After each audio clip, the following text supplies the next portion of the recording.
The following may contain offensive language, adult humor, and or content that some viewers may find offensive. The views and opinions expressed by any one speaker does not explicitly or necessarily reflect or represent those of Mark Radulich or W2M Network. Please listen with caution, or don't listen at all. Hooray for Hollywood, where stars are living large in mansions with their servants and their credit cards in charge, with fame that's fleeting, but the egos never change, where everyone's a genius except the ones who really arrange. Hooray for Hollywood, where the scandals always sell, where every whispered secret is a new tabloid's tell. Oh, how we adore the endless red carpet galore. Hooray for Hollywood, where less is always more. Ladies and gentlemen, boys and girls, children of all ages, you are listening to a Radulich and Broadcasting premiere podcast, Damn You Hollywood. And here's your host. He'll spit on your meat, and then he'll use his feet. He's Robert Winfrey. No. Just no. What? All of that. I said that to Erica earlier. First of all, I've been told I should occasionally explain my jokes. It helps, especially those ones. So I'm into this YouTube channel, TikToker, Spotify enthusiast, banned vinyl. I don't know if you know about this, but people are using the artificial intelligence these days to make music, Robert Winfrey. And a thing that they do to get attention for themselves is they pretend, they cosplay in the cosmic universe that there was these banned vinyls from like the 40s, 50s, 60s, and 70s, possibly even 80s. And they were just the filthiest things you've ever seen in your life. And there's not just one of these accounts, like it's one guy and it's the only one doing it. There's like 100 of them. Sure. Everyone's doing the same joke. And through DistroKid or other means, you can get this music on Spotify. So on his YouTube channel, and like there's like a disconnect between what he uploads to YouTube and what he gets onto Spotify. There's like a delay. So the newer stuff is always on YouTube first. And a lot of it, like I said, is like country, western, folk, some jazz and doo-wop, Motown kind of stuff. But then he started doing progressive metal under the band name Dragon Shaft. And I noticed Dragon Shaft when he put out the single, and they're always singles, because these are banned vinyls, is the cosplay. Sure. The single was called One in My Mouth, Two in My Ass, as the old saying goes. So I, of course, became enamored of this. Yeah, that's the thing that would catch your attention. Uh-huh. And I started listening to more and more of his music. Mark, fan of sodomy Radulich. That's what it's going to say on my tombstone shortly. You know, here lies Mark Radulich, died gasping for air. Beloved father, dedicated father, fan of filth and anal humor. Anyway, so one of this minus the humor, just fan of anal. All things. So there's a single that he put out recently called I Will Spit on Your Meat, and then it's just called I Will Spit on Your Meat, but the chorus is I will spit on your meat and then I will use my feet. Okay. And it's just, and I don't want to play it because I don't want to get kicked off of YouTube. That would be helpful. Because you can put it up on YouTube, you can upload it, but God forbid you stream it. And then the YouTube gods get mad at you and they strike you they send you to hell. That is how that goes, yes. So, but when we're done here, if you would like me to play it for you while looking into your eyes, I will happily do that for you. I do not need that in my life. Thank you. Would you like me to read more of their songs? No. Would you like me to read you the entire Dragon Shaft catalog? Actually, you know what? If it puts off me having to deal with the reaction to what I'm going to say about this movie, go for it. I don't want to. All right. You are. There's people who do this thing, Mark, that you do on occasion. Mm-hmm. You play a gag, Mm-hmm. and then you ask someone to go along with the gag. Yeah. And then the other person takes the gag half a step further, and you go, and then you clutch your pearls and pretend like, okay, quick, we got to get out of this death spiral. If Jesse were here, or Alexis, and I was trying to wreck the podcast, maybe. But I like this, and you, and I want, and our audience, who is patiently waiting for us to talk about what movie, Robert? We are talking about Lost Mandalorian script number 37, Predator Badlands. Yes, Predator Badlands is in fact a movie. You may have heard about it. Predator Badlands is a 2025 American. I apologize for our previous off-air conversation. Science fiction action film, and the 9th installment of a franchise that shouldn't have gone past 2 movies, the Predator franchise. The film was directed by Dan Trachtenberg. If you haven't heard of Dan Trachtenberg, well, you should. He's being lauded, Mark, as the savior of this franchise. I don't want to talk about it. He is the director of 10 Cloverfield Lane. He directed the story for Prey. He was the director, story, and producer for Predator Killer of Killers, which Jesse and I reviewed. It's all right. It's 2/3 okay, and then just falls apart at the end. He directed some television. He did playtest for Black Mirror.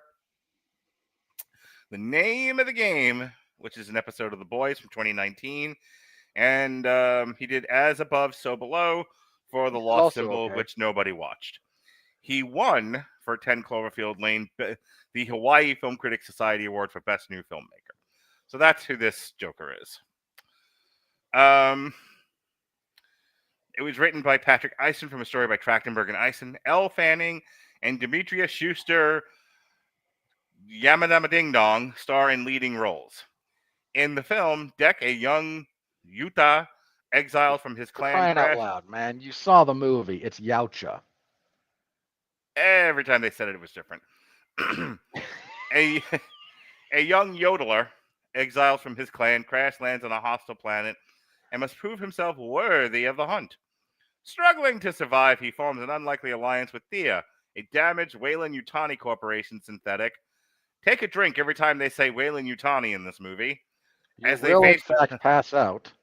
As they face off against a terrifying apex creature, like they were screaming at you. Aliens and predators are in the same universe. Aliens and predators are in the same universe. Please see our movie. Terrifying apex creature that challenges both human and predator instinct for survival. Predator Badlands had its world premiere at the TCL Chinese Theatre on November 3rd, 2025, and was theatrically released by 20th Century Fox, or 20th Century Studios. Haha, you used to be Fox. Indeed. On November 7th. It received positive reviews from critics and grossed $80 million against a $105 million budget. More on that in about an hour. When we get to the money, yeah, because we're gonna have to. I almost can't do this again, but we're gonna have to explain to people that $105 million production budget, called another 60 for print and advertising, right? Mm-hmm. So you've spent $165 million on this thing. You need to get to $250 million box office to start seeing profit. So I saw the trailer for this on TV one fine day and went, well, this looks like a terrible fan film. I'm not looking forward to this at all. Also, I'm kind of over the Predator franchise. I know our friends, God bless them, if it was something they saw as a child, it's still as great as it ever was, and anything bad you say about it makes you a hater. But I also live in reality, and I'm an adult. And wow, that's normally my line about those people. You're just stealing my shtick here. I liked the first Predator movie. I think it's great. Who doesn't? I actually liked Predator 2. It's just not what I was one of those people like, oh, well, this isn't like the first one. And then I, got a little bit older, watched it a few more times, and went, no, this is a good movie by itself. That's fine. And then they should have stopped doing these because every time, I mean, Predators Okay. isn't bad. Well, let's run through this for a minute here, since to get through this to get to our next point. Mm-hmm. So the original Predator is almost a perfect movie, and I don't mean like award-winning perfection. I mean it is a It's a good economical script. Yeah. It is incredibly well cast. It is incredibly well shot. Let me interrupt you now. It is a great slasher movie that takes every trope of slashers and turns it on its head. Instead of weak teenage children, we have big, strong army men. Yeah. Instead of a haunted house, or something along those lines, we have the jungle. Instead of a nightmare creature or a zombie coming at you with a hatchet, we have an alien. It takes every trope of the horror slasher and turns it around and turns it into something really interesting and fun to follow. Yeah, and it's great. It is endlessly rewatchable. It is a wonderful movie. Predator 2 is a good movie. It's got problems, but trying to follow up a movie that is again about as perfectly executed for what it is as you're going to get is always going to be hard. Yeah. But it's fine. I'm not here to bag on Predator 2. If we wanted to nitpick it, if we wanted to critique it, we could. It's fine. Then we get this big long nothing burger from the franchise, and then I think we get Alien versus Predator before we get Predators. Yes, we get both, I believe, the AVP movies before we did Predators. Yeah, so Alien versus Predator is an enormous disappointment on a bunch of levels. Mm-hmm. Alien versus Predator Requiem is incompetently made. Also hilarious. Look, man, I wanted to like that movie. I really did. Believe it or not, I can actually kind of rewatch segments of it and enjoy it. Or rather... We need to go back a second. Okay. The first two Predator movies, the bad guy is the Predator. Yes. When we get to AVP, the Predator is the good guy because the aliens are the bad guys. That's kind of where we land, yes. And it kind of doesn't work, kind of ruins the character. And that first Alien versus Predator is entirely reliant on the Predator is the good guy motif, and it sucks. The second one is just because it's so hilarious. It's so hilariously over the top that it's one of those. And I know you hate this sort of thing, but it's one of those. If you turn your brain all the way off and then hit yourself in the head with a frying pan, it's enjoyable. It is one of those. You watch it. It's kind of like the mid Halloween movies. The ones with like Busta Rhymes and whatnot, where it's just like, oh god, these are incompetently made, but also hilarious. That's AVP. Yeah. But this is also where we start to re-envision the Predator as sort of an anti-hero character, and it really doesn't work. It, by and large, no, it doesn't. But my other gripe with Requiem is, again, when I say it's incompetently made, I mean you literally cannot see what's going on the screen for 3/4 of the movie. Like, I'm not saying it's a bad movie. It is. But when you stack, I don't know what I'm doing on the director as well. Like, you don't get anywhere good. So then a little bit later, we get Predators, which is a bunch of dangerous people transported to the Predator homeworld. It could have been okay. It's an interesting idea. It runs into the problem of having a lot of unsympathetic meat running around, and you don't know who to cheer for. Like, the Predators are back to being the bad guys again, which is one of the reasons why it works. Except your good guys are terrible people. Well, hang on. There's a caveat to that in Predators, where this is where they introduce the rival Predator clans, the rival Yautja clans, and we wind up trying to work with one of them to beat down the bigger, badder ones, and it falls apart. Yeah, it's a mess. It's an enjoyable mess, but it's a mess. And it was an interesting premise, but also a mess. So then after Predators fails, pretty much, we go dormant again for a while. Pretty much until Prey. Nope, hang on. Nope, I forget? You're missing The Predator. I really wanted to forget that one. Thank you. And we reviewed it, and the big takeaway from Predator was The Predator was autism is a superpower. Yeah. Just awful. It's just an awful The movie. Predator is a terrible movie. By far the dirt worst. No, it's not as bad as Requiem. Because, again, Requiem is just so incompetent. I can't. I think it's the worst because it's the least enjoyable. Okay. Requiem I can at least enjoy. So Requiem, you can point and laugh at the freak show. Sure. And then we get Prey, which is at least a moderate return to form. You and I had, both positive and negative things to say about it when we reviewed it. Here's the thing.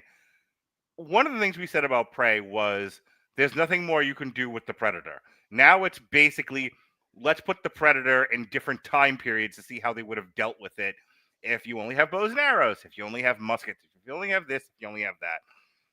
How does the environment change how you're dealing with the same creature over and over and over again?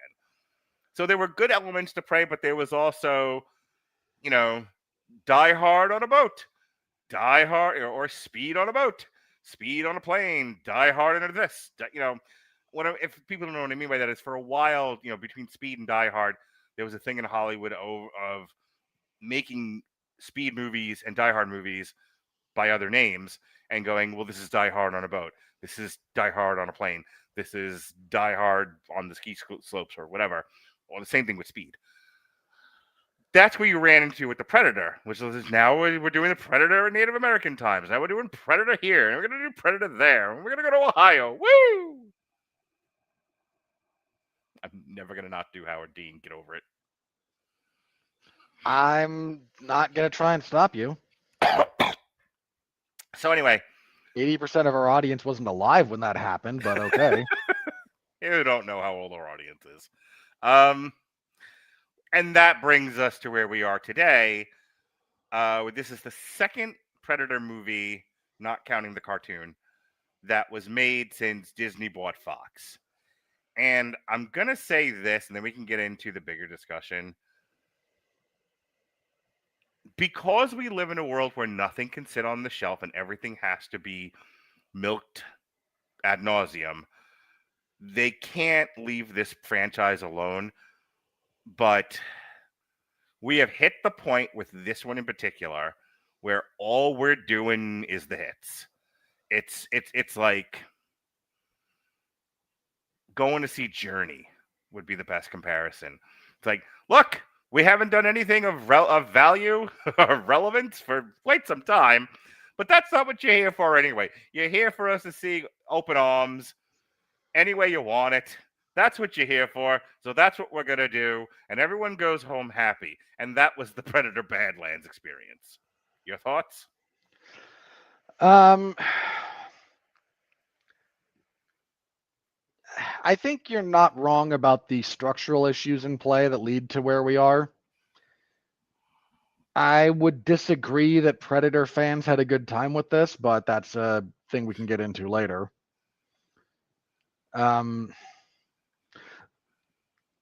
I'll just throw out the following.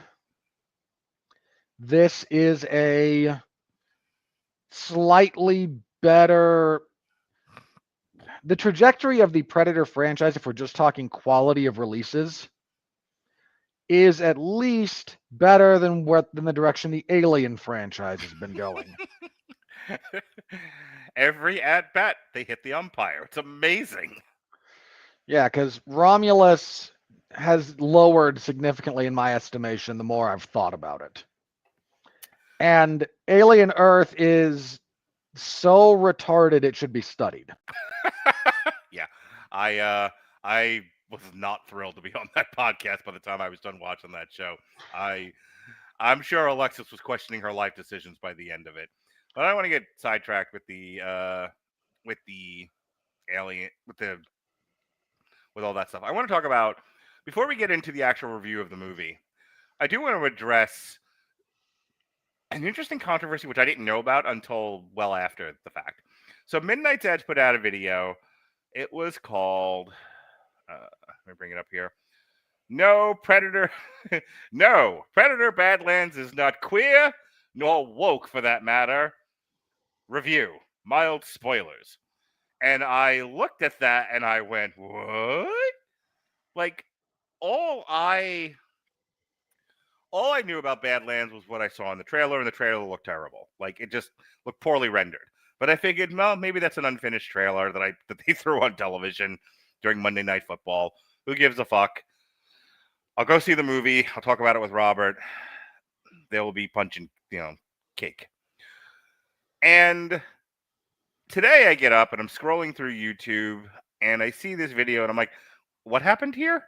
So I took the video. I didn't have time to watch it. I took the video. I threw it into Notebook LM, and then I had to break it down into bullet points so we can address this. But the overall takeaway is the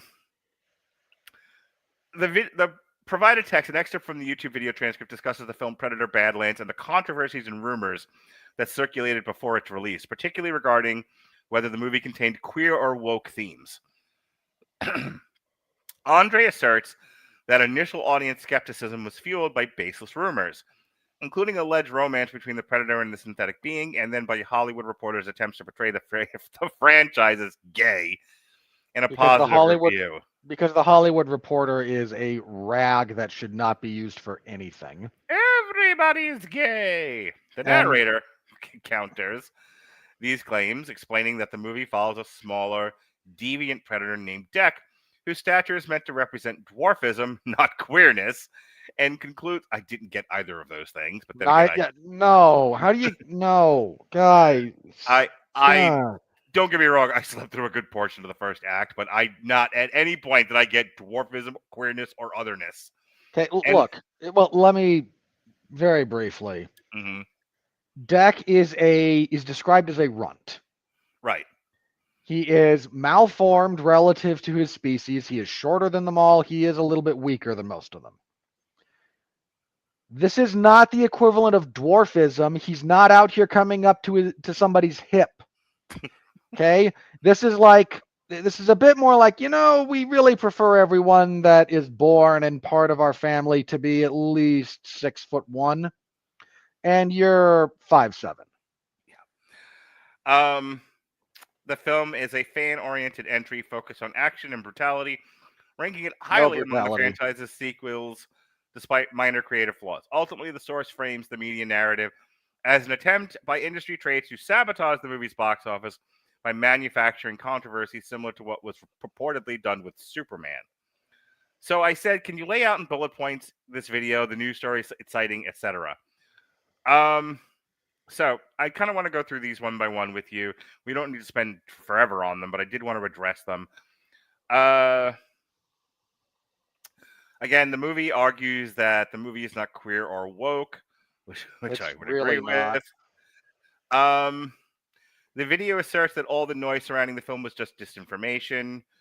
That's a bit of a stretch. It's a lot of just people being stupid and biased and wanting to see things reflected back at them. And Grace Randolph going on Twitter going, look at all the incels who can't handle the Predator having a synthetic girlfriend, and us all telling her to please go put your head in the oven, sweetheart. The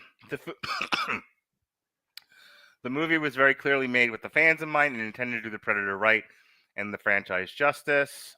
Yeah, sure. I'll debate that. But I'm not with you. I would. The video concludes that there is no overt wokeness nor hint of romance between the Predator and the robot. He calls her tool and throws her around. And while I would say that's a lot of relationships that I'm aware of, it is. I would not necessarily call that romance. You're not a woman. They love it. Who, you, me? For the purposes of this moment, yes, I will be playing the role of the part of Mark Radulich. I spit on your meat. The reviewer ranks Predator Bat. I can't wait for the AI to fucking do the transcript later. I was like, why does he keep doing that? Predator Badlands is the third best Predator movie, placing it behind the original and Predators, and specifically ranking it above Predator 2. I would disagree with that, but that's Andre's opinion. It is considered a shame that Hollywood trades went out of their way to sabotage the movie. The intention from the filmmakers is that Deck suffers from Predator dwarfism. There's a citation here. I don't know if you want me to read this. Please do. This movie isn't for built-in fans. Before continuing, this Predator is queer. And we say it by we, the Hollywood Reporter, means that the woke karate elite Okay, I'm guessing some of this transcript is not correct. And Clearly. dwellers of the Hollywood bubble that have completely and utterly destroyed the entertainment landscape in the name of DEI. We should proclaim this queer. Well, if they do, that's pretty homophobic of them, because the movie makes it abundantly clear that there is something overtly and immediately visibly wrong with Deck. It's not just that other predators see him as broken, and less than the Weyland-Yutani sense also instantly recognize that this particular specimen is physically deviant, borderline disabled by predator standards, and of no use to them. I mean, that goes a little bit against the usual messaging where Hollywood is concerned. No, because make no mistake about it, the intention from the filmmakers is that Deck suffers from predator dwarfism, not predator queerness. Okay, what you don't actually have a citation there. This is not someone who's actually got any information, any quotes from the filmmaker or the writers or anyone like that. This is someone blaring their own opinion, and it's now being recycled as a citation to try and make it legitimate. Well, this is the problem. My use of the word citation was, I didn't realize that it was a citation from the transcript, not a citation from another source. My apologies. Okay. That's on me. Either way, this is what you get with AI. with these generative things. So no, I don't think he even suffers from predator dwarfism. That would have been culled. He's just a short guy who's not as strong as his other family members. And when you're, a eugenics-based society, but please root for them anyway, then that's enough. So I scanned down here for some more interesting tidbits here. The initial hype for Predator Badlands was not strong, partly because many were put off by the look and the dreads of the titular predator. Rumors circulated among the fan base that there might be a hint of romance between the predator and the synth, a rumor that did not increase desire to see the movie among the built-in audience. More about the Hollywood Reporter saying it's all gay. The irony is that THR gave the movie a positive review, yet the video argues they arguably damaged its box office by trying to will an era of queerness into it. Look, let me make this real easy. Mm-hmm. There's a class of movie reviewer and people in the online ecosystem about this who are incapable of not projecting what they want to be in a movie onto it. So if they like it and they happen to like queer stuff, there must be gayness in it. I don't even think it's a matter of liking queer stuff. They want queerness to be queer stuff to be accepted as mainstream. That's really the agenda. Congratulations. It pretty much is. Here's the problem. People confuse mainstream with universal acceptance. And no, morons. I deal with a sport that spent years, and I mean years, fighting to try and be quote unquote mainstream. We got there about 8-10 years ago when they were on Fox, for crying out loud, then ESPN. You don't get more mainstream than that. And a bunch of us had to look around and realize, oh, this is mainstream, but it doesn't have the mass appeal of football or basketball or whatever. Like, yeah, that's just it. No one's throwing up roadblocks for queer cinema. It is functionally mainstream. There's nothing stopping it. It just doesn't have the biggest audience, and that's not the same thing, guys. Every June, I dedicate the entire month of June to doing triple features or on trials or whatever to queer cinema. I have never run out of material. Never. And you never will. I don't go much further back typically in my movie reviews than the 70s. I kind of draw a hard line at about, somewhere in the 70s, and that's it. I'm not going further back than that. From the 70s until now, I never have a hard time finding gay cinema. I just don't. And I've been doing this for several years now. There is not a lack of queer culture out there if that's what you would like to consume. And not everybody has to. I like to do it, but I also like to focus on Afro-American films. I also, there was a point where every holiday that came up, I was looking for something that reflected in it or looked at different cultures of things. But that's what I do running this podcast. So I want to get to the last part of this so we can actually review the movie, seeing as we're 30 minutes into this. I wrote, Any idea why why the Hollywood Reporter allegedly went out of their way to sabotage this movie? And Notebook LM is so polite. It says, that's an insightful question about the alleged media maneuvering surrounding Predator Badlands. Drawing on the sources, it's clear the video argues that the Hollywood trades, particularly the Hollywood Reporter, damaged the movie's box office. The sources suggest several potential motivations for why the Hollywood trades might have gone out of their way to sabotage or damage the narrative of Predator Badlands. Pushing the preferred narrative. We've really kind of going to go over this a bunch of times, but the video explicitly states that THR was trying to push a narrative that Hollywood likes, a narrative that the sources claim has completely and utterly destroyed the entertainment landscape. Certainly done bad damage to it that they may never recover from. The trades identified as a major industry opinion leaders wanted to proclaim, this Predator is queer. We should say it. With the video interpreting this we as the woke elite of dwellers of the Hollywood bubble. All right, so he doesn't. Yeah, so this is a lot of stuff that Andre says with a lot of his movies. But anyway, did you want to add anything else to this? Like I said, I wasn't like completely familiar with what the controversy was. I didn't get any of that from this, so I went into this completely cold. I was like, we're here. I'm gonna review it on Monday. I had been up since 5 o'clock that morning, so I was a little on the tired side. And I'm like, let's just see what this is, and I don't want to know too much about it. So hearing that there was all this controversy after the fact, I was like, what the hell? Now, having read all of that, processed it, and discussing it with you, boy, is there a lot of projection coming out of the Hollywood Reporter and anyone else that was quoting that line. An enormous amount. Again, a giant chunk of this is, I like it, therefore everything about it must conform to all of my interests, which is horseshit. But that's where we are with movie reviewers. All right. So do the quick and dirty here. All right. So we open with Deck, our Yautja protagonist. He and his brother are going through a bit of a thing. He's trying to earn his cloaking device. They started with them doing a performance of YMCA. And that one of them was wearing an Indian costume and the other one was doing a sailor. And then there were some other predators around in a leather biker outfit and a cop.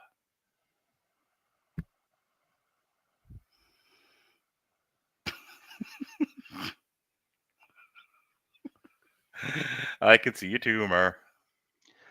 I can see yours too. Mine's right about here. So they... again, Deck is trying to win his cloaking device because this is what we do. And his brother's kind of looking out for him. And then their father shows, and he's like, okay, so Deck, it is about time for your first solo hunt. So you got to choose the creature you will go hunt. And Deck, compensating for something, chooses the one creature that no one has ever killed and brought back, the Kalisk from Genna. And his brother's like, really? This seems like a bad idea. And he goes, no, I will do it. Then father will love me. Because subtlety.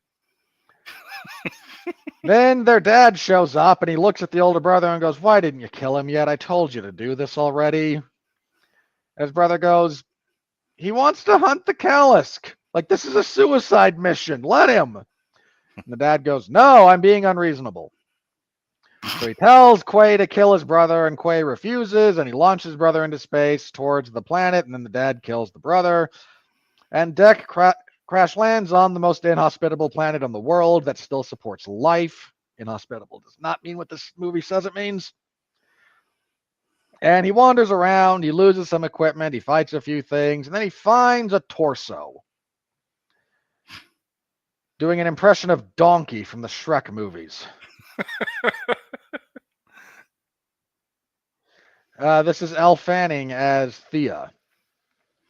And they help each other out. Then she gets to do the C-3PO and Chewbacca thing, which was clearly like what the director had a big hard-on for in this movie. And they wander through the thing. She's going to help him hunt the doohickey, and he'll take her to get her legs reattached, and all will be grand. Along the way, they find a little merchandising opportunity, which follows them around for a bit. And, oh, do you think they'll form a found family by the end of this, Mark? Could be. Eventually, they get to the wreckage of the Weyland-Yutani thing, where Thia starts putting herself back together. Somewhere in the middle of this, we cut away to Thia's robotic counterpart, Tessa, who gets lectured by the mother computer about capturing the Callus because nefarious Weyland-Yutani bioengineering, whatever. And sent out with more synthetics because we shouldn't feel bad when they die. And this is how we get a body count without risking a PG-13 rating. All I could think about was, my God, 20 years later, we're still doing a Star Wars, this time the Phantom Menace. Yep. We got to kill a large army. Well, there's children in the audience. We got to kill a large robot army. That's how that goes. Mm-hmm. So they get to where Thia's legs are, and she starts putting herself back together, and then calls her sister and tells Deck, "You should probably leave. I was just using you, don't you understand? You had to get me here so I could get my legs." And there's been, friction. And then he summons the Callus by blowing something up. Okay. And as soon as you get close to the Callus and you look at its face, you go, "Oh, you're the big version of that little merchandising opportunity that's been following us around. And it's supposed to be cute." So he fights it, and this thing just can't die. It regenerates. He cuts its head off, and his body grabs the head and puts it back on. Hey, yo. I didn't like that at all.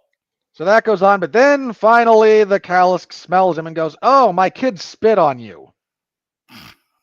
So I'm not going to kill you." And then Tessa shows up with some frost grenades from the Predator ship because despite all the Yautja and all the Weyland-Yutani things that have shown up trying to catch this thing, no one tried ice.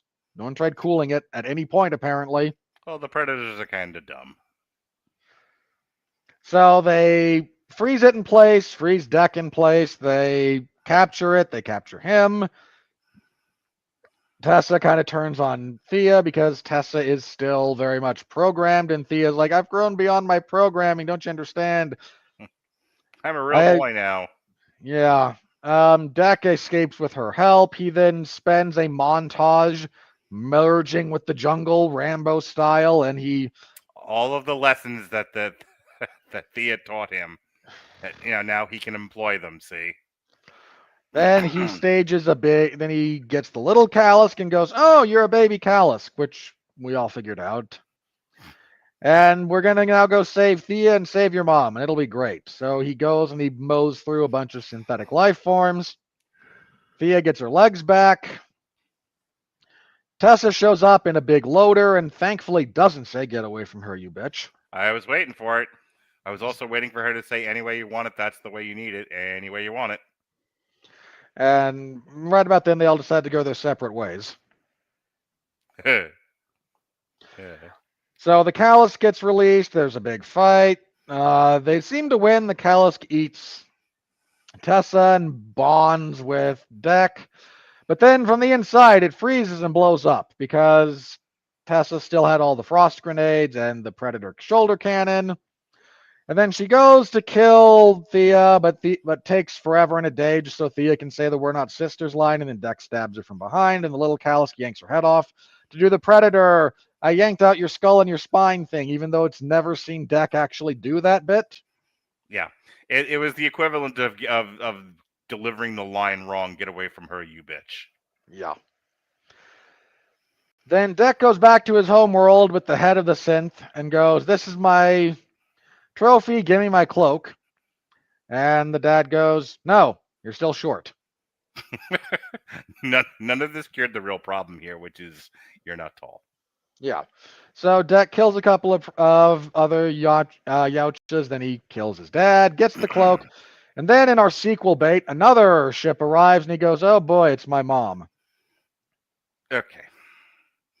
Kids liked it. I thought it was fine. Lying about it, this wasn't a Predator movie, I might have liked it more. I mean, my only way of relating to that is you call it Predator, you have to factor in the legacy of this franchise, and all I can think about is this franchise is going on about a decade or two too long. the Predator does the same thing in almost every movie. This one, here, watch a Predator do Predator stuff, but this time it isn't hunting humans to relate to. So you're forced into relating to the actual Predator, and okay, I'm glad this particular Native American survived his hunt and became Big Chief. Cool. Elle Fanning tries. God bless her. It is just taken on its own and not thinking about other films and not thinking about being a reviewer and just kind of going for the ride, being a Chris Bailey about the whole thing. It's a 5. It's perfectly okay. It was moderately entertaining for what I was awake for. Performances are 5. Aesthetic 5. Story 5. Like, it is the most contenty of content. It is made for the purpose of keeping the IP viable. Sort of. It's so full of familiar tropes. It could almost be a textbook for college screenwriters. Here, this is what script looked like. Do this. It could have been an insert in Joseph Campbell's Heroes with 1,000 Faces. It was the most familiar, comforting plate of bland cookies I've seen in quite some time. Like, it's not bad. It's just not interesting in any kind of way. It's not very good. It's entertaining for people who don't watch a lot of movies or care to think about them after they've watched them. Yeah. I would say it's a great movie for scrolling on your phone, except that you have to read the subtitles to know what the Predators are saying. But even after a while, that's not... Yeah, who cares? It's mostly Elle Fanning talking, and he stops talking for a while and just does action stuff. So, second half of it's really great for modern audiences who like to scroll on their phones while they're watching. Predator Badlands. Really, really good background noise. Robert? That may be the best description of this movie I've ever heard. Let me... Taken on its own terms, this is a perfectly fine, disposable piece of forgettable, family-friendly science fantasy action adventure. It's not interesting, it's not memorable, it's not much of anything, but it's mostly competent. People are just like, wow, they're saying the same thing. And they're also probably asking, well, what's good? Well, Mickey 17 wasn't good. But Mickey 17 did something this movie didn't. And I'm bringing that up because there was a lot of similarities. They kind of look the same. Everything is boring looking. Everything is gray. But Mickey 17, not enough, because I remember our review of this going, golly, we wish they did more of this sort of thing, but they decided to go in this other direction. But at least Mickey 17 attempted to deal with something. It attempted to say something about the nature of humanity and life and death. This movie doesn't even do that. This movie presents itself like a children's book. It's not asking anything of its reader. It's going, here, read me, to learn to read, to be interesting. This is a great elementary school age book to give to a boy to get him into reading. And the reason why I interrupted you is because what could have made it better is if they had done a Mickey 17 and actually tried to talk about something in this. But nobody wants to do that, and I'm not even sure there's a taste for it among the audience watching this thing, because if this got high marks, then all anyone cares about is watching the Predator do Predator stuff, which he does. So if you're into Predator porn, not the way that sounds, then by all means, this is your movie. Back to you. Yeah, the keys jingle a lot. if you also want some good stuff to take away from this, let me give you a few. The music's pretty good. So there's that. This was very clearly not. When we talk, you and I have like beaten the drum about bad use of special effects and having to like reshoot everything. In another bit of like things I have to praise about this, the director pretty clearly had all of his visuals already in mind. So he could just shoot the movie and didn't have to reshoot it and bloat the budget. So good job being competent. I effectively did my job. You're a wizard, Harry. Yeah. I didn't care for most of the action, to be perfectly honest. A bunch of the stuff. There's a few too many instances during the big fight with all the androids where nobody behaves appropriately just so the cool thing can happen. Yeah. And I can only like there's that scene where he's kneeling and all the androids come up behind him and nobody shoots him. They all just get into the big tunnel so the big trap can go off. Right. Which is really dumb. It's a cool it's a cool trap. I wish you hadn't had to break my immersion to get it to go off. Yeah, I can hear the not that he does a lot of these anymore, but I can hear the movie pitch guy, the pitch meeting guy going, awfully considerate robots. Yeah, extremely.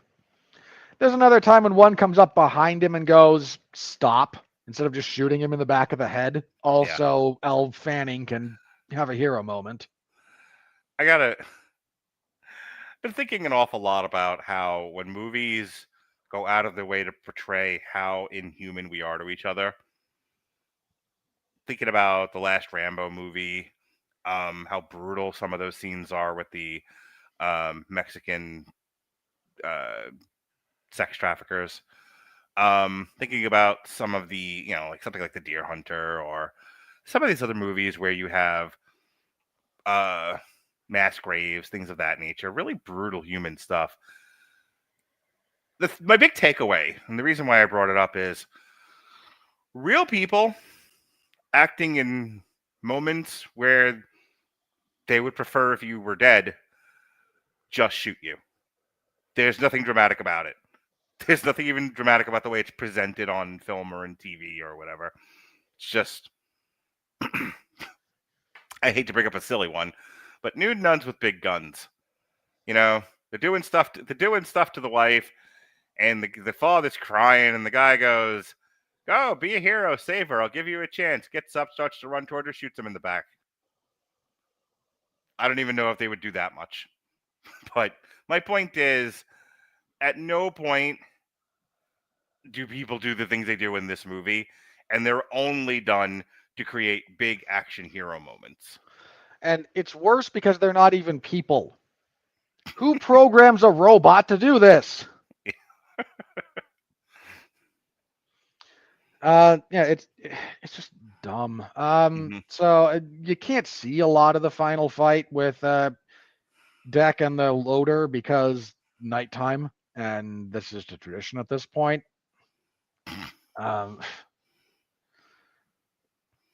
don't know. I wish they had been in space so he could have blown it out an airlock. Because Journey has more than 2 hits. Sure. Then here's and so again, taken on its own, like you said, it's fine. It exists. I'm not trying to insult anyone who did enjoy it. No, seriously. No, I know, but there's people listening to this. I know Neil's been in here for a while. I don't know if he's still listening, but just did you like Deadpool and Wolverine? You'll love Predator Badlands. Poor Neil and Alexis. Why? Stop picking on us. Like I said, I'm not trying to insult anyone that did enjoy this movie. God bless. Mm-hmm. But if the only thing you have to contribute to the discussion is I really liked it, then God bless, and there's the door. And that's a lot of what's been going on the social medias about this. And I made the mistake of engaging with part of it. What did you do, Robert? nothing major. Like, this hasn't blown up or anything, but I commented a few different things. Because someone mentioned, like, man, I just watched a monster tear apart an android that was using a giant mech. Like, how is this not cool? And I responded, because there was 90 minutes of forced adorkable dialogue where clearly they wanted to hire Zooey Deschanel but couldn't get her. Also, say that line again. I just watched a monster fight a robot piloting a mech. How is this not cool? That's what a 6-year-old says about his toys. I'm aware. I didn't say that because that's a bit too insulting. So I actually limit. But it's the truth. It is, and I should have said it. But I'm trying to be a bit more diplomatic, so I limited my negative response to the scope of what I didn't like about the movie.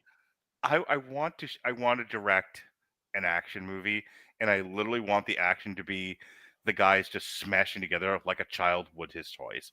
Just literally, like, they don't punch or kick. They literally just bang belly to belly into each other. You could do that. So I said that, and I got into a moderately decent discussion with somebody about part of this. Was this on Twitter? Yeah. Okay. So again, part of my thing was, and somebody responded and just said, I really do wish that Prey and this had been unique IPs.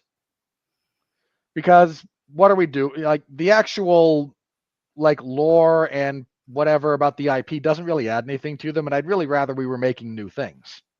Yeah. What? And hang on. If you just change a little bit the alien in Prey and make it its own movie, what would it have hurt that movie? Other than, I mean, it went straight to Hulu, so it's not like it had box It wouldn't have hurt anything. Yeah. And so that point was being raised. So some moron said, so you're saying they should, so you're doing if it was a completely different movie, and we all kind of collectively just facepalmed and went, keep the same story, keep the same actors, keep the same movie, change the Yautja to any other alien and change the title. That's all. That's it. Here's the thing. What does this movie gain or lose by that? Well, I actually think this movie makes the Predator franchise a lot worse. Here's my argument. When I asked Ronnie Adams, good to his mother, does knowing Michael Myers' motivation make him more or less terrifying? I was told less. I was told by Gavin, Ronnie, and everybody else that some things are just meant to be evil. We are not meant to understand them. They should not be understood.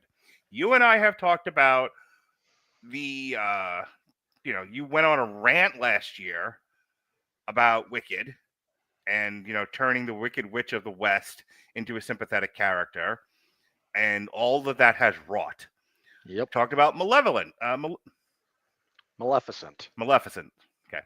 We talked about Maleficent, about how turning her into a sympathetic character kind of ruins that character. Some things should just have to be pure evil. What was there to understand about the Predator culture? These things are defined by their desire to hunt. And the bigger the game, the better the hunter. That was all you needed to know about the Predators. Same thing with the aliens. We didn't need a Prometheus or a Covenant or anything else for that matter. We don't need to know where the xenomorphs came from. They are giant killing sex machines. Let it be. When I first reviewed Alien Covenant, I took the opposite stance very briefly. Mm-hmm. Because I heard from people that explaining the alien makes them less scary, and my default response was, knowing that it was created by David doesn't mean it can't rip your face off. But as time, again, like a week later after thinking about it, I went, no, a big part of what makes these things scary is the unknown component to them. It's supposed to tap into the cosmic horror of all these things beyond our comprehension and how small we are. And the incessant need to explain and understand everything does make that a little bit worse. Well, I'll take it an even step further. Because you and I have been, as of late, and I've been doing a lot of this on my own TikTok, this has been a real bee in my bonnet as of late, a real bone to pick, is how we've defaulted in our culture to pathologizing everything. We used to say, Robert Winfrey, everything is the fucking culture war. Now, everything is feelings. Everything is trauma. Everything. And so here we are with Predator Badlands, And the real villains are the AI supercomputer working at the best of the megacorp and the toxic masculinity of the Yautja homeworld. Right. And instead of just letting the Predator be a thing that's really good at killing and you have to be a better killer to survive it, no. It has to be a traumatized thing that's just trying to not be othered. I hate present day. I watched Commando the other day and I finally felt something in your soul again. My testosterone was in the air. Dude, I was tempted to try and be on that podcast because that trio is some of my favorite Schwarzenegger movies. Mm-hmm. Commando is peak. It's a darn near perfect movie for what it is. Yeah. True Lies is criminally underappreciated in so many ways. Yep. And what was the third one you did? Last Action Hero. And dude, Last Action Hero was like a decade ahead of its time. Yeah, it really was. So that's really, and for me, any discussion worth having about Predator Badlands beyond I like that it's good is the fact that it's a victim of the time we're living in, and it makes it infinitely worse. So here's if I wanted to mention like why I really didn't like this movie, it comes down to this is not the movie I was promised. That's not the same thing as saying this isn't the movie I had in my head. You stick Predator on something that comes with expectation. The trailers for this promised a pretty specific tone. That is not the tone of the movie.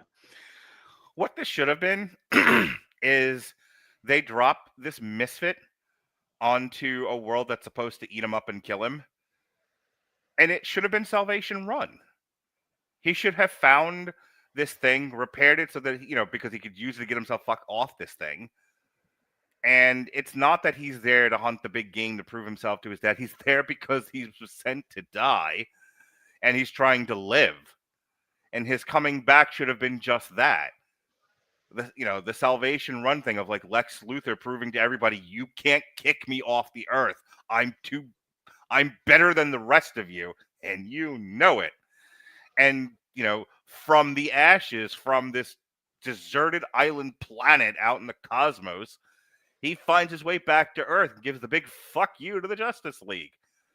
That would have been a perfectly fine movie, and it would have been really brave of them to do this almost entirely not in English.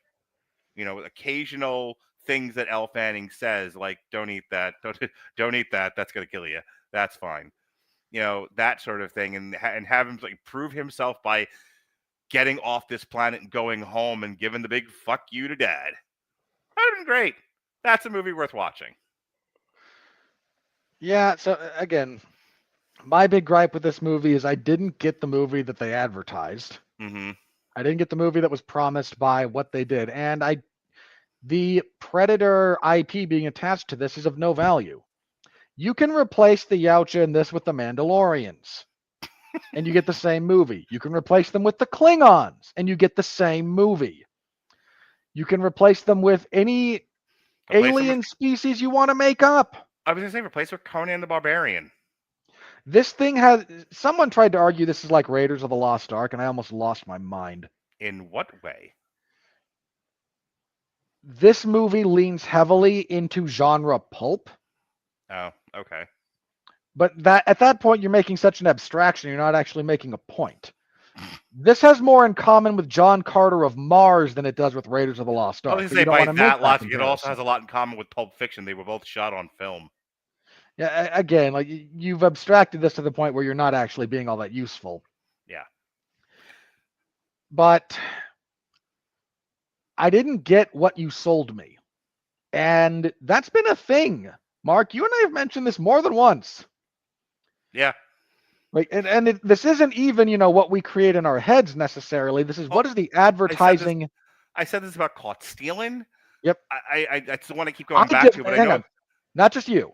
I defy anyone to watch the trailer for Caught Stealing, watch the movie, and tell me that movie is what you were sold.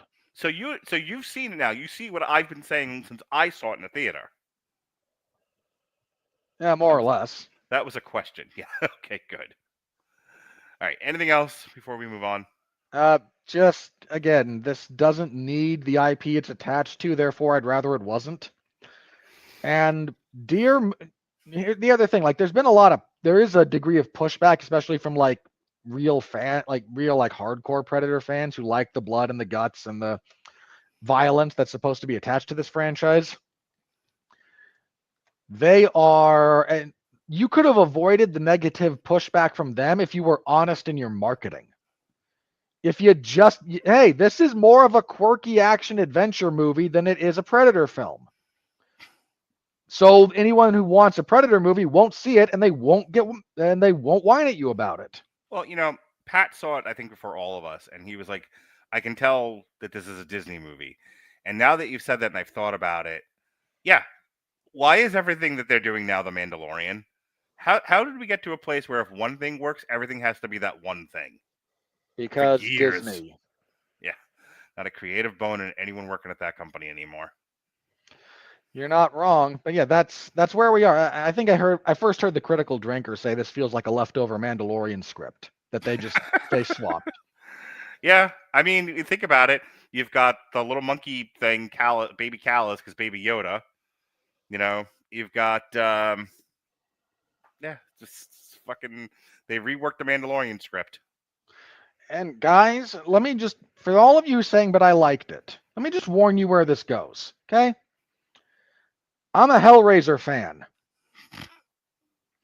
I know firsthand what happens to a film franchise when all you do is facelift other scripts you have lying around to fit into that.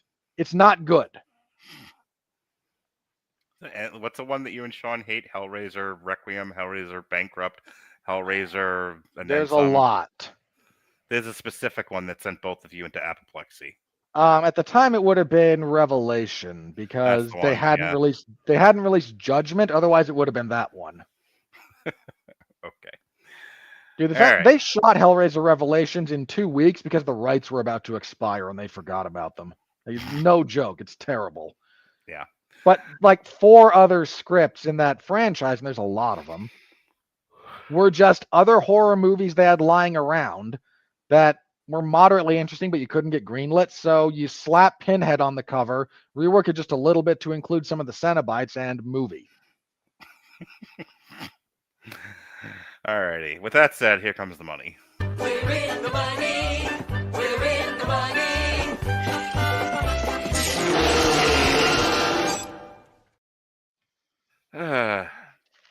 I don't want anyone else on the show anymore. I like it better when it's me and you. We can just fucking curb stomp and hate fuck things. Makes my night so much more pleasant. I'm happy to make your night easier. That's you. Easy like a Sunday morning, Robert Winfrey. Hey, Predator Badlands. Everything's out of order. Predator Badlands. Was the #1 movie of the weekend. Grossed $40 million in the U.S. and Canada, and $40 million in other territories for a worldwide total of $80 million. And once again, on a budget of $105 million. So again, let me just, for the sake of doing the movie math here for everyone, listed budget of $105 million, probably actually about that when it was all said and done. Those are usually underreported a little, but this one didn't look like it went over that much, if it did at all. Then you factor in about 55% of production budget as additional money that you allocate through print and advertising. So we're at 165 million that you've invested into this project. You need to double that to start seeing profit if we're talking just what you get at the box office. So to start making money, this thing needs around 240, 250. There's a decent chance it gets there. Not a huge chance, but a decent chance. In the U.S. and Canada, Predator Badlands was released alongside of Die, Die, Die, My Darling. No, Don't Die, My utter Love. a single word. Yes. Ain't my bitch. Nuremberg. Fun fact: Christie. I actually timed out my black belt thesis form to "Die Die My Darling" by Metallica because that's how I knew I was on pace. Nice. And Sarah's Oil was initially projected to gross 25 to 30 million in its opening weekend. The film made 15.6 million on its first day. Rising estimates to 36 to 38 million, a record for the Predator franchise. It would end up debuting to 40 million at the domestic box office in its opening weekend, overtaking the previous franchise record held by Alien vs. Predator, which made 38 million in 2004. The film collected an additional 40 million from international markets for a worldwide total of $80 million. And again, when you look at just like the raw math of it, this has a little bit of a push to try and make it to really being profitable. But So it was the number one movie of the weekend. Regretting You stayed at number 2, and The Black Phone 2 in its fourth week was knocked from 1 to 3. yeah, we have to talk about the Black Phone too a little bit when we get to other things because surprisingly had some decent legs. I mean, it helped that nothing else came I out. was going to say, not a lot of competition. Well, true, but still. Sarah's Oil debuted for Nuremberg. 5, Begonia dropped from 5 to 6. Chainsaw Man 3 to 7. Die My Love debuted at 8. Springsteen, which was the last AMU Hollywood we did 2 weeks ago, in its third week dropped from 7 to 9. Tron Ares in its fifth week dropped from 8 to 10. Christie, who was put up by Black Bear about some female boxer. You know what? For the record, the news came out that had bombed on its debut, mhm. and the bulk of the reactions were, "I have not seen 1 single cent worth of advertising to let me know it was coming out. Yeah. I would have watched it." Yeah, that's Sydney Sweeney playing Christy Martin. Oh, good. That debuted at 11. The 40th anniversary of Back to the Future fell from 6 to 12. I'm so annoyed I couldn't find a screening of that near me. So one battle after another fell from 11 to 13. And the only thing I want to say about that is on Halloween, I took my kids to Halloween Horror Nights at Universal Studios. And, people dress up in costume at these things, or they wear Halloween shirts. I was wearing my Ghoul-Aid t-shirt that I'd gotten from the TikTok shop. And there's a guy online at one of the haunted houses. And I looked up at him and I said, "I love your costume. This is amazing." And he was like, "Oh, good. Finally, somebody got who it was." He was dressed up as Leonardo DiCaprio from One Battle After Another, bathrobe and everything. And here's the thing. I love the fact that he dressed up as this character because this is a new thing and it's an indie movie and yada, yada, yada. So it's like, oh, good. Fellow film person. I shouldn't have said anything. Oh, what'd you do?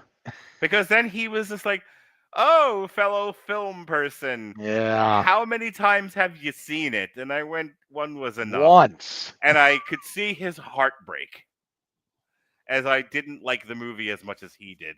He had seen it 3 or 4 times. That's just sad. Yeah. Are you a weeb if you're like that way about Wes Anderson? Does that make you a weeb? No. Okay. Stitch. Why? What?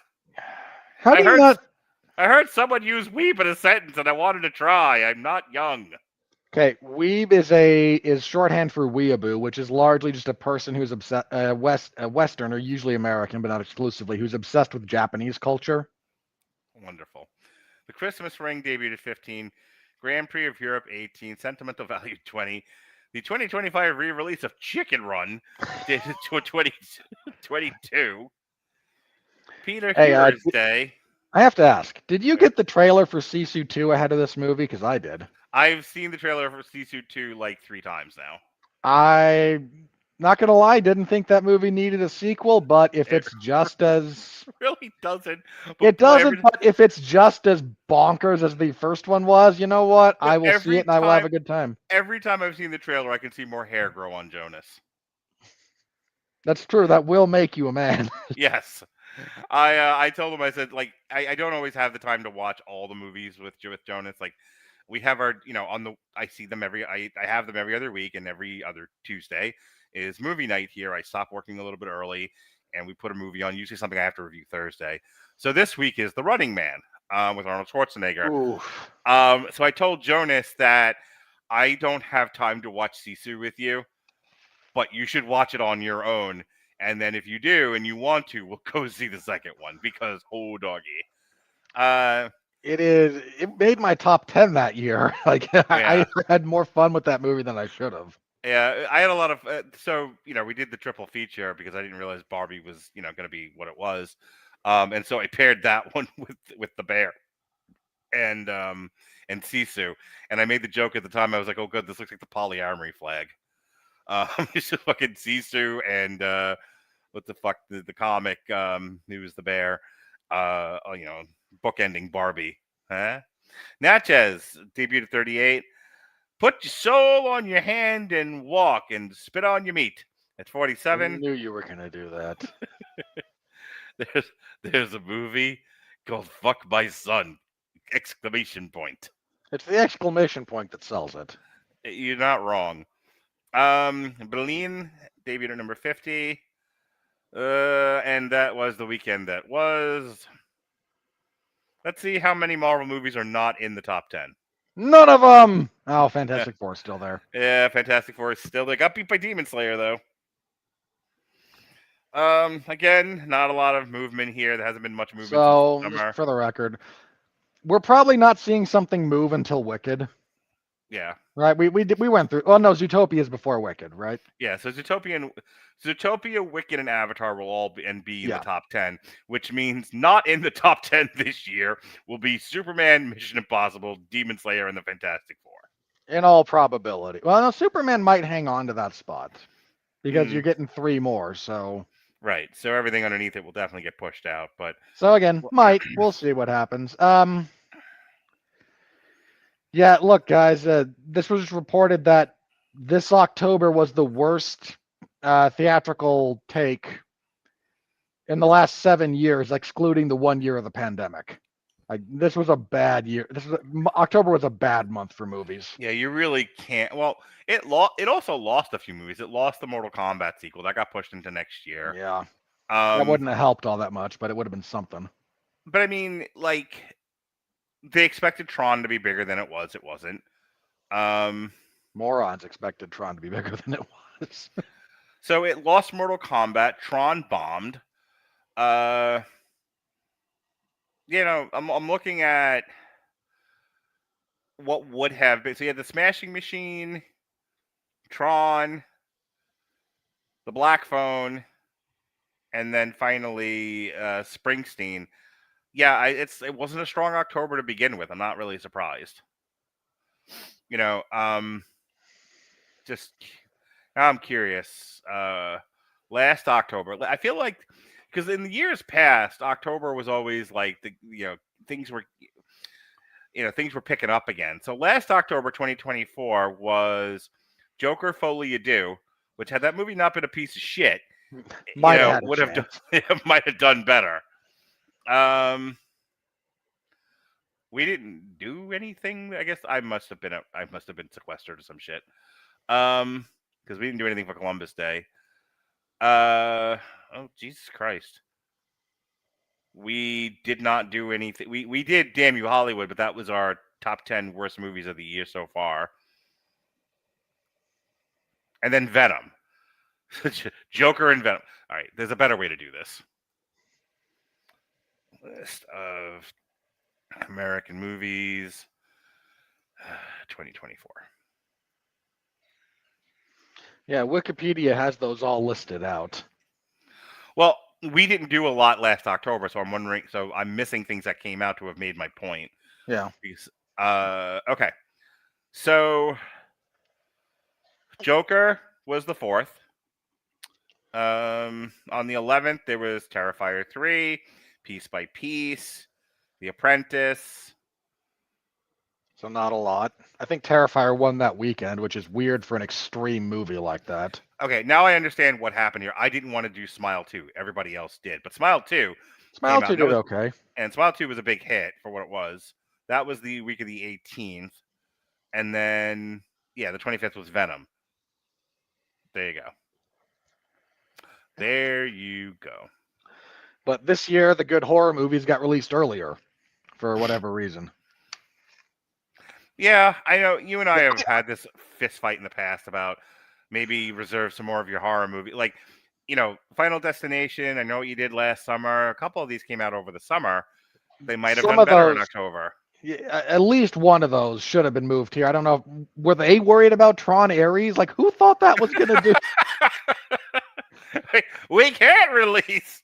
I know what you did last summer. Tron's coming out. It's going to eat up the box office. Morons. Yeah. So anyway, that was. Oh yeah. Now, so hang on. Scroll down through the top 10. There's been no movement in the top 10. I do want to check a few things further down. Right. So just the bottom here is Superman, Mission Impossible, Demon Slayer, Fantastic Four holding on by a thread. It's gonna hold on for a little bit longer. The Conjuring Last Rites died Fuck before it. the 500 million mark. Yeah, but it beat Captain America, Brave New World, and Thunderbolts. Yeah, it's pretty embarrassing if you work for Marvel Studios this year. Sinners is at number 14. We have Final Destination, Weapons, The Bad Guys, Snow White at number 18. Hey, one battle after another couldn't beat Snow White. Not yet, at least. It won't. Tron Ares, currently the number 26 movie in the Hey, world. look, $139 million take on a budget that was $200 million. Like, just stop. Predator Badlands came in at number 40 at 79 million. That'll make some headway. It'll probably get to, well, because again, it's 80 worldwide. That'll get north of 100 million in the next 2 weeks pretty easily, I think. Yeah. All right. No need to beat a dead horse. I don't really have a whole And lot yet to we say. will.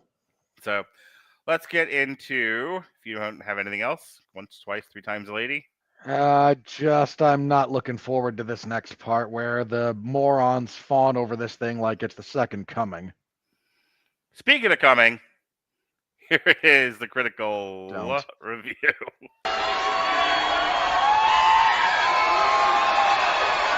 Are you ready? No! I said, are you ready? No, God! No, God, please, no! No! No! No! This is why nobody likes our shows. This is why nobody invites us to parties.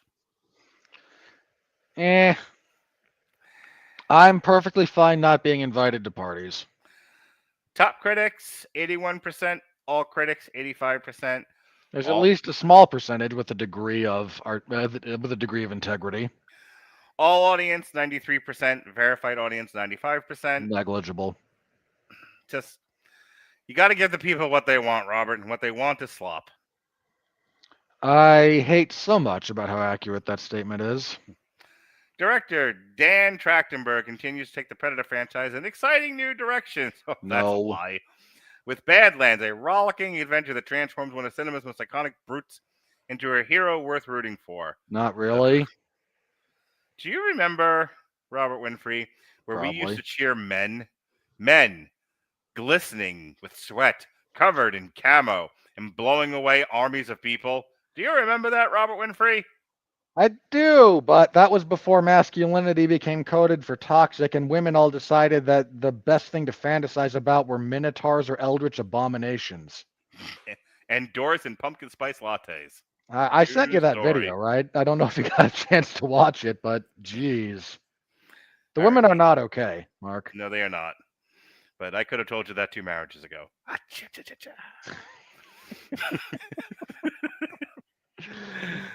Kevin Marr of the Times UK, a depressingly schmaltzy effort that unwisely attempts to reimagine the Beastie as a sympathetic hero, complete with tragic backstory about the perils of clan life on Predator home planet of Yautja Prime.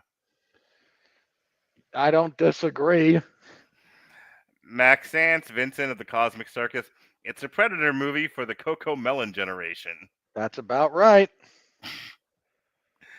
Let's see. Jeffrey Harris of 401mania.com.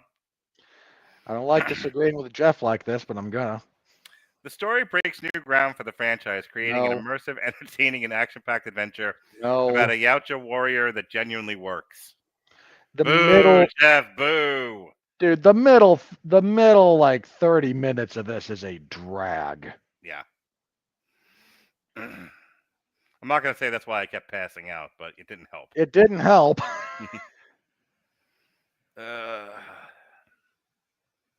Sean Burns of North Shore Movies. Feels like one of those crummy Star...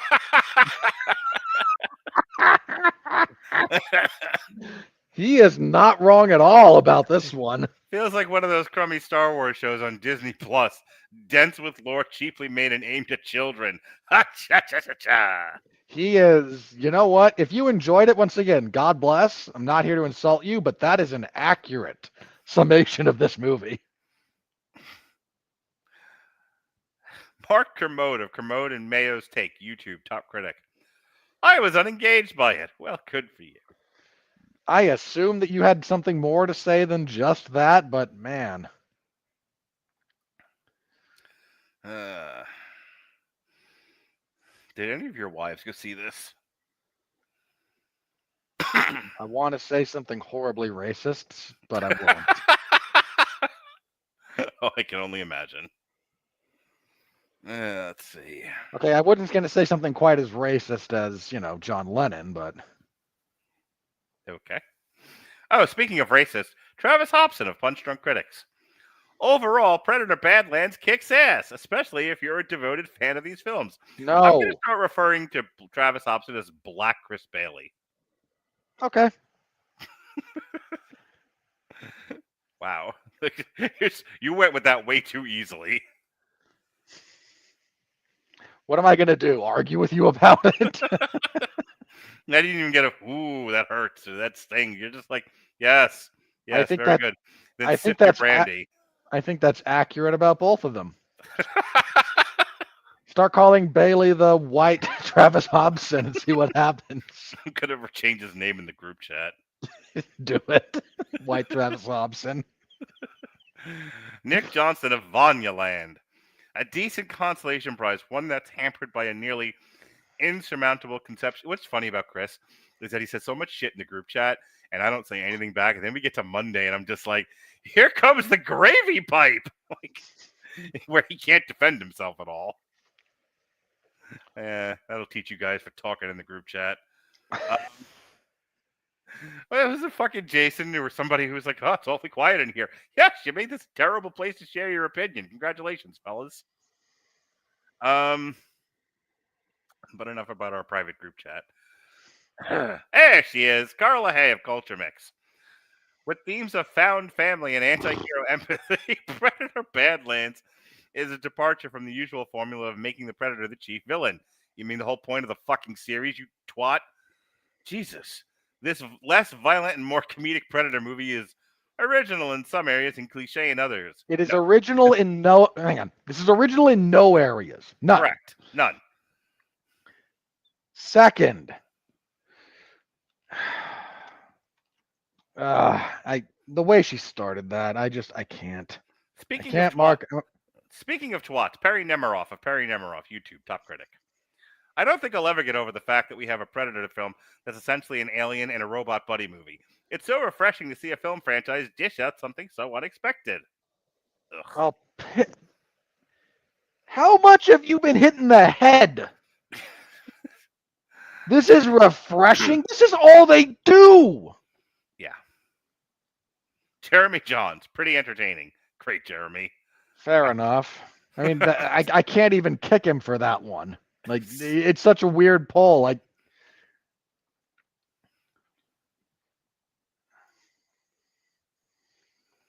let's see. Oh, good. The future ex-Mrs. Alexis Hano, Grace Randolph of Beyond the Trailer. Disney is doing you a are great trying to marry her to Alexis just because you know the domestic violence incidents of lesbian relationships. I hate my job. Disney is doing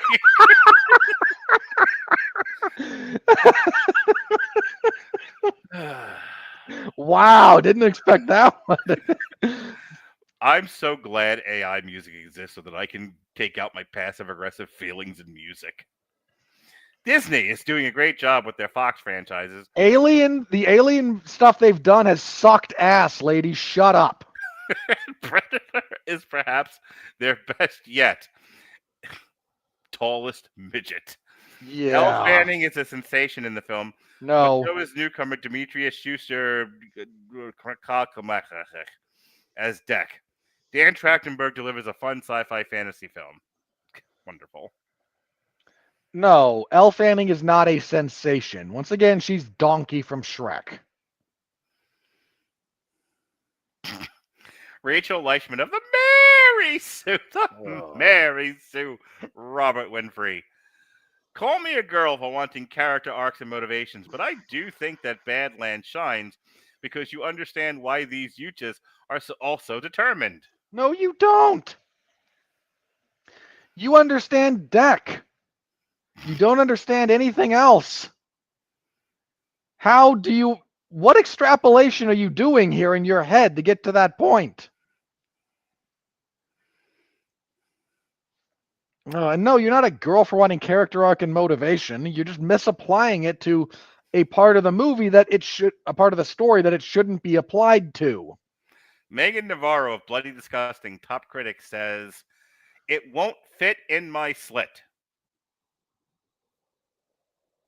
I'll read another That's one. not what's written there.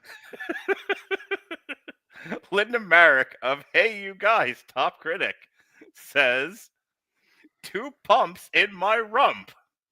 Please stop. If you're done, we can be done. Wait, I got one more. All right, sure Hold you everything. So slow down. do. Let's see what William Bibbiani has to say. William Bibbiani, friend of the show, the rap top critic, says, "Shoot your shot all over my chest." Things he has never said. For the record. I am a child. You asked me 2 hours ago if I wanted to read these on air. I didn't say I wasn't gonna. I just said not at that time. You said I don't want to. At Your that exact time. word. It was implied. I can read a few. Was more if it? Like the consent that you really wanted to get at that party. you want. You know what Robert Winfrey always says? He always says, "I want it on my face." That is not, in fact, a thing I say. Really? What about, "I'm going to polish your shaft"? Nope. Can't say I've ever said that either. I could do this all night. You could. I am powerless to stop you. If you feel like doing this, Mr. President, I can't leave the White House until you give me permission. Things Robert Winfrey has said for 100, Alex. Use your tongue, baby. No. My ass is How sleep deprived are you? How much time do you got? 20 minutes. My ass is almost too tight. Here's one for all you D&D people out there. Here's one for Ronnie Adams. Dragon spunk gets me drunk. You should send that to him in the group chat and see what his reaction will be. What he'll probably say is, "My ass yearns for you tonight." No, I kind of doubt he'll say that to He you. might say, "I don't like it up my ass. I love it." Nope, not a thing he's going to say either. I'm sticking up for Ronnie.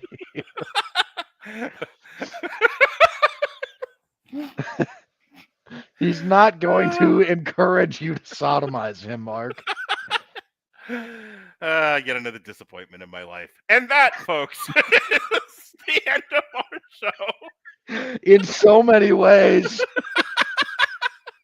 It feels good to laugh. Next week. if there Feels is good. one, on Ye Old Damn You Hollywood, I will read more band vinyl titles, but I will also. You know what? I think you should open your next podcast the same way. Well, next week we'll have Alexis with us. So No. I didn't say no. Not the next Damn You Hollywood. Your next podcast. Okay. What are you doing next? This week? Well, I'm not there yet. I'll tell you in a moment. All right. A week from tonight is The Running Man. 20. The remake, not the original. Yeah. Did you rewatch the original yet? This Tuesday with my son tomorrow. And then It's not good, Mark. I warn you. And then the week after that is neither is this football game. We're in the fourth quarter, which I did not bet on, you bully. But You're welcome. But the fucking Eagles over Green Bay right now, 3-0 with 12 minutes 42 seconds left of the fourth quarter. Yeesh. Just take the under. So wait, what was the other game you said? Something in the fourth quarter? No, this one. There's only one. Oh, just that one. Okay. Yeah. The week after that was Wicked Part 2, or Wicked for Good, whatever stupid shit they're calling this. And then the week after that is Zootopia Part 2. This week, yesterday, myself and Dave had a podcast entirely devoid of filthy song titles. It was called Masters of the Air. Wednesday, I, Alexis, David, and Jesse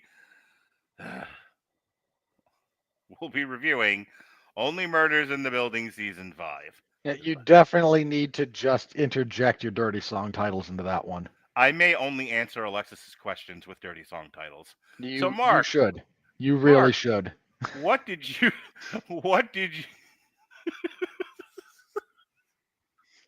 So what did you think about the relationship between Steve Martin and Martin Short here? And I don't like it in my I love it. Like, what did you think of the mystery this season? Well, frankly, I wanted to put my fist up its crack. What? Anyway, Thursday we will be doing. What did you think about the building? Well, it wouldn't fit. Myself, Sean, and Kat. Kat has volunteered to do every show that Sean's on. I'm starting to think they're a thing. Mm-hmm. We'll be doing an on trial for the Schwarzenegger Running Man.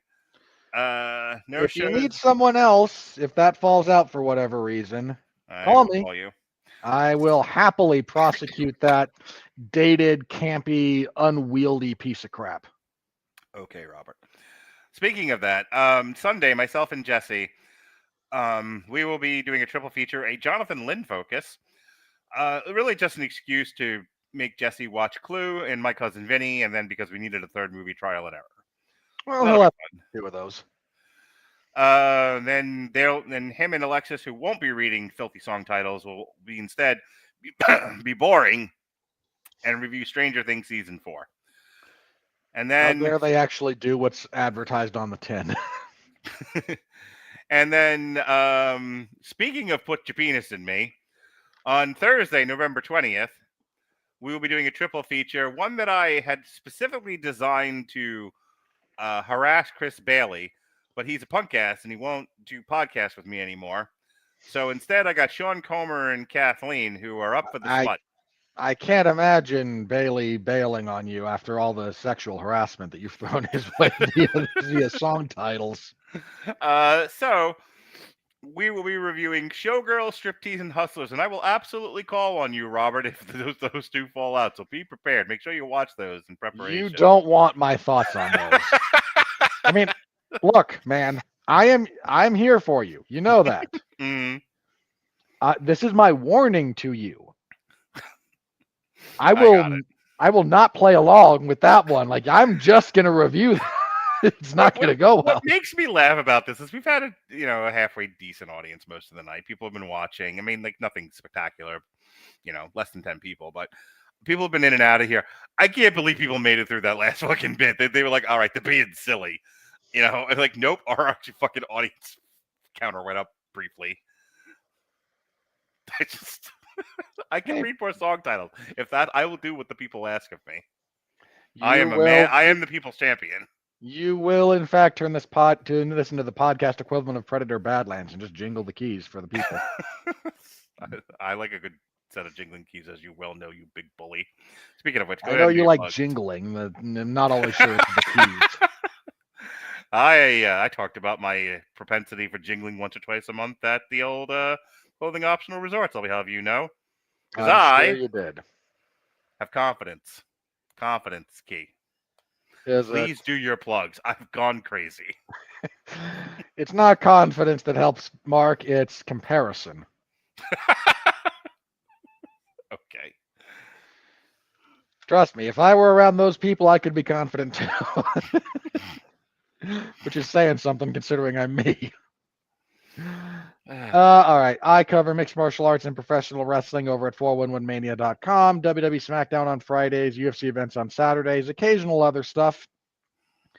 This last Saturday was UFC on ESPN plus 122, which was supposed to be UFC on ESPN 73, but a betting scandal and something better came along, so they downgraded it to ESPN plus. Turned out to be a perfectly serviceable card. Fair number of finishes. My full report's in the MMA zone of 411mania.com. I also review it on the 411 Ground and Pound MMA podcast, where I devote a lot of time to also previewing UFC 322, which is this Saturday in the world's most overrated arena, Madison Square Garden. I have an entire bit about that at the beginning of my podcast, at which point I then go, now that I've pissed off all the New Yorkers, let's get to what matters. I swear to God, you are like, you're not quite a cancerous tumor, but you are definitely, what was it that I had? On my back. Bleeding ulcer? Close. Staph infection? Getting warmer. Pineal cyst? Wasn't it cyst? That's what it was. You are an exploded cyst. Okay. A carbuncle? You are ants. I haven't called you this in a while. You are ants at a picnic. That's fairly true. So yeah, look, man, I don't think MSG deserves the hype. That's the extent of my point. Holy Christ! The Eagles scored a touchdown. In other news, things that won't be said ever again. The Eagles won the Super Bowl last year. You psycho. Yeah, how they doing this year? They have one of the better records in the fucking division. Okay. I don't care. I don't like Philadelphia either, so. Clearly. Continue. I'm sorry I interrupted you. The eastern seaboard of the East Coast of the United States could sink into the ocean. I think we'd just be better off, but I'm gonna go back to reading song titles. That's a whole other thing. Anyway, so I preview UFC 322. It's got 2 title fights. You have Jack Della Maddalena and Islam Makhachev. That's a really good fight. Zhang Wei Li and Valentina Shevchenko for Shevchenko's flyweight title fight. That's also a fine fight. It doesn't actually move me all that much, but that's other can of fish I get into. We got, what else is on that card? Leon Edwards and Carlos Praches, Sean Brady and Michael Morales. That's some good fights. Full preview on the podcast. I'll be covering that on Saturday. Again, SmackDown on Friday. What are you laughing at? Don't worry about it. All right. Just let me have my hilarity. Okay. This month I will be covering WWE Survivor Series. Oh, how did you get roped into that? They asked me to. You never have any fun stories. Look, my editor said there's not a UFC event this month, that week. I guess no one else was going to do it. And when nobody wants the job, they call on our hero, Robert Winfrey. You joke, but that's what you do. Boy, everybody fell out because no one wants to do this. Hey, Robert. No, I also call on Jesse. Fair enough. You have Jesse and me. 4-1 only has me. So fair. So yeah, I'll be covering SmackDown. No idea what's on that card. The build to it has been nothing. And look, I'll cut him a minor bit of slack. It's pretty clear they had an idea, and then Seth Rollins was a dumbass and tore his shoulder up. So he had to drop the belt. And whatever they were going to do with the Vision and the Heroes is now something they're going to have to pivot on. they're kind of half, like they might try to do something with Solo's bunch of heatless goons and a bunch of guys and a bunch of faces on SmackDown that can't get over because they're booked to job out to the Bloodline B team. Ugh. They have face paint, Mark. I am so close. I'm this close to referring to them as the Insane Tongan Posse. It should be Islanders because they're Samoans and Tongans, but the Insane Islander Posse. So who the heck knows what's going on over there? Drew McIntyre might have just been written off TV to go film Highlander because he has been cast in that. Oh, good. But that does leave Cody kind of without a challenger, and dude, SmackDown's just rough. There's not a lot going on there because Road Dogg kind of sucks at his job. So anyway, I cover SmackDown. I'll be covering, again, Survivor Series when that rolls around, and I cover UFC events. So tune in for any and all of that. And yeah, next week should be a thing because Edgar Wright at least makes stuff worth talking about as a general rule. So we'll see what that's got next week.